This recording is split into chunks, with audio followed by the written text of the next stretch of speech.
श्री भगवान ने हिरण्याक्ष का उद्धार किया एवं पृथ्वी देवी का अभिमान दूर किया वृंदावन के पावन दर्शन करा करके। इसके बाद में भगवान ने पृथ्वी की स्थापना की और ब्रह्मा जी के जितने भी पुत्र हुए सभी विरक्त हो गए। उनमें ब्रह्मा जी के एक और परम आदरणीय परम पूजनीय श्री कर्दम ऋषि जी महाराज की कथा आती है। कर्दम ऋषि ब्रह्मा जी से कहकर के वन की ओर जाने लगे कि मैं इस ग्रस्त जीवन में नहीं रहूंगा, मैं तो वन में जाकर के भगवान की भजन करूंगा, भगवान की साधना करूंगा। ब्रह्मा जी ने समझाया लेकिन कर्दम ऋषि नहीं माने और वो सीधे वन की ओर चले गए भगवान का भजन करने के लिए। अब भगवान का भजन करने के लिए कर्दम ऋषि चले तो गए, लेकिन यह भैया मन बड़ा चंचल है, यह मन कभी भी भटक सकता है, इंद्रियों में यह संसार फंस सकता है। इसलिए वैराग्य अगर धारण करना है तो सच्चा बाला वैराग्य को धारण करना चाहिए। वैसे तो हमारे संत महापुरुष कहते हैं भैया 3 प्रकार के वैराग्य होते हैं। कौन कौन से? बोले एक मरघट का वैराग्य, एक पल पल का वैराग्य और एक भक्ति का वैराग्य। बार बार घर में लड़ाई झगड़ा होता है, कहते हैं अभी हम अपना बैग उठा करके वन में चले जाएंगे भगवान का भजन करने के लिए। यह बार बार मरकट वैराग्य आता रहता है। संसार का वैराग्य क्या होता है मेरे भाई? संसार का वैराग्य होता है जब किसी की संसार यात्रा में जाते हैं हम लोग तो वैराग्य आता है, सब सारे संसार को भूल जाते हैं। कहते हैं भैया देखो कितना पैसा था, कितना बड़ा आदमी था, एक दिन मिट्टी होना पड़ा, इसके लिए भी हम भी संसार को छोड़ करके आज से भगवान का भजन करेंगे, भगवान का चिंतन करेंगे। ऐसा संसार का वैराग्य होता है।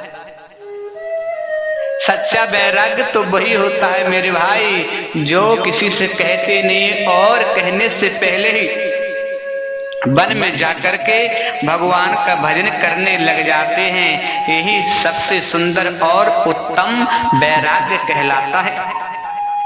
कर्दम ऋषि को तपस्या करते करते बहुत समय बीत गया। एक दिन उनके मन में उनके नेत्र खुले तो मन में विचार आया, संसार के लोगों को देखो अपने परिवार वालों के साथ में रहते हैं, पति बच्चों के साथ में रहते हैं, अपना जीवन आनंद पूर्वक से व्यतीत कर रहे हैं। मुझे देखो मैं जंगल में रह करके भगवान का भजन करते करते वृद्ध हो गया हूँ।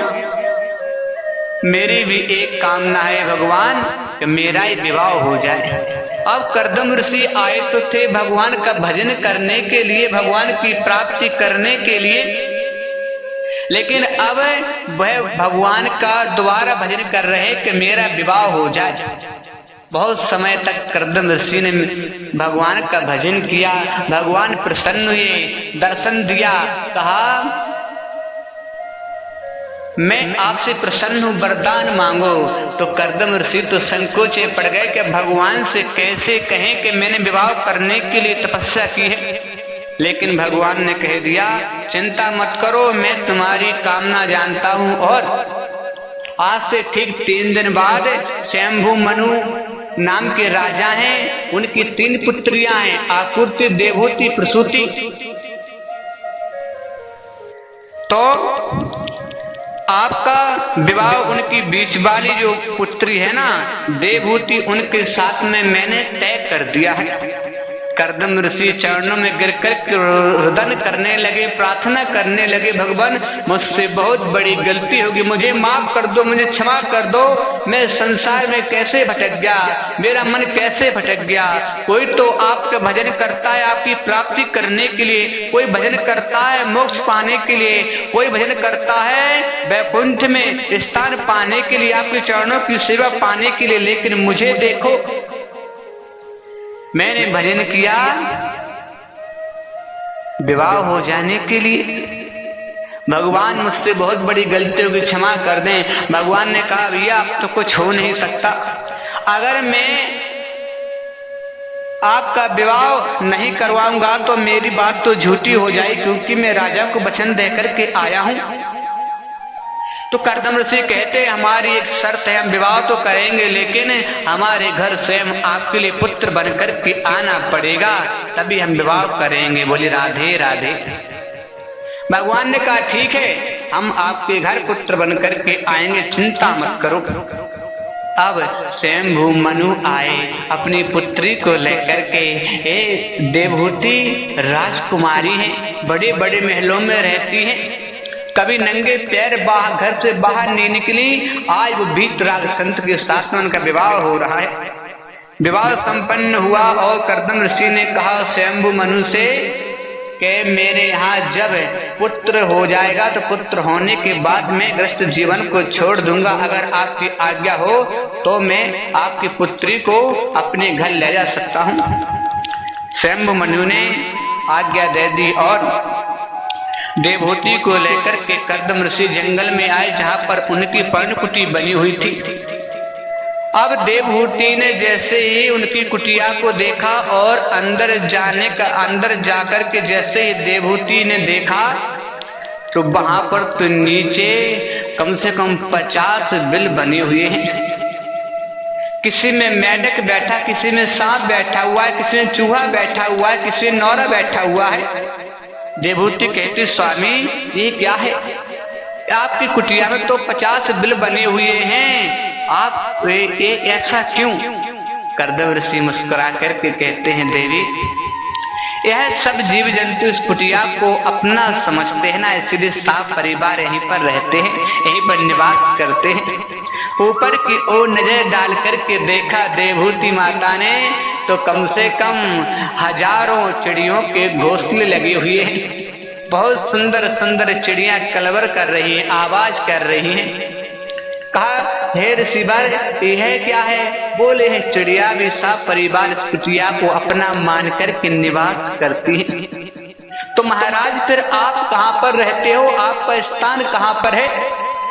कर्दम ऋषि कहते हैं देवी वो 1.5 फुट का जहाँ कोने में एक आसन लगा हुआ है ना, मैं वहीं पर निवास करता हूँ, वहीं पर विश्राम करता हूँ और भगवान का जब भजन करने बैठता हूँ तो मैं बाहर आकर के इसे वृक्ष के नीचे बैठ करके भगवान का भजन करता हूँ। अब देवहूति ने कहा ठीक है, बाहर निकल करके आए और एक दृश्य देखती है क्या कि एक सरोवर में हिरण, गाय और शेर तीनों जल पान कर रहे। देवहूति के नेत्रों से आंसू बहने लगे। धन्य मेरे ऐसे पति परमेश्वर जिनकी तपस्या के प्रताप से यहाँ के जीव जंतुओं में भी हिंसा का वातावरण नहीं है बिल्कुल भी। बड़े ही आनंद पूर्वक से देवहूति ने उस कुटिया को अपने प्रकार से सजाया।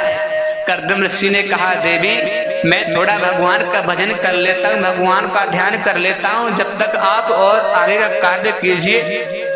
अब कर्दम ऋषि थोड़ी देर के लिए भगवान का भजन करने के लिए बैठे थे, लेकिन उनकी तो 40,000 वर्षों तक समाधि लग गई।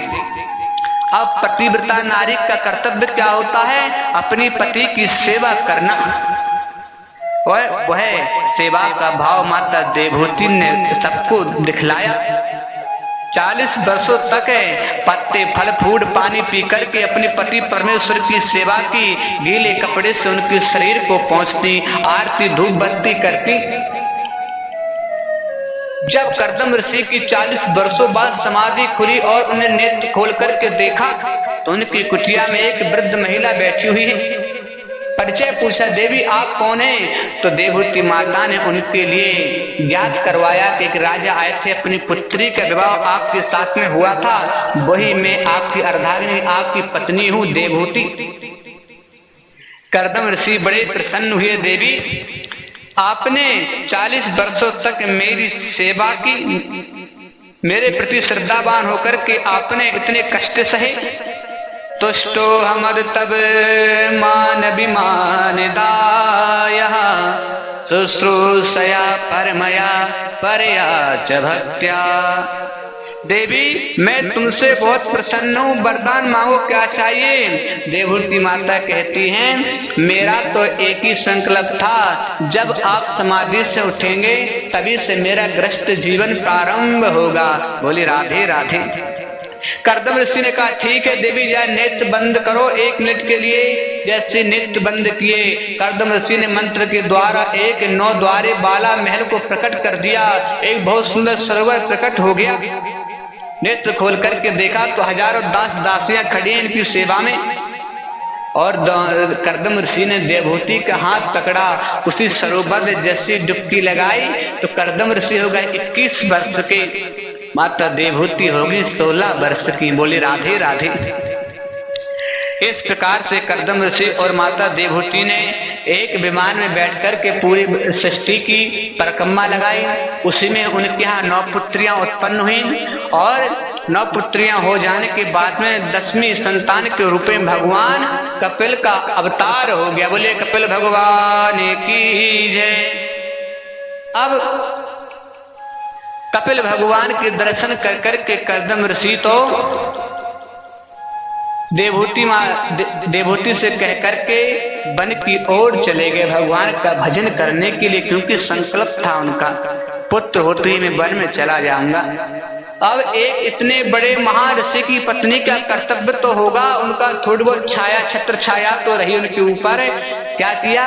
जब वो माता देवहूति ने देखा मेरे घर तो स्वयं भगवान अवतार लेकर के आए हैं, क्यों ना बहती हुई गंगा में गोता लगा लेते हैं भैया।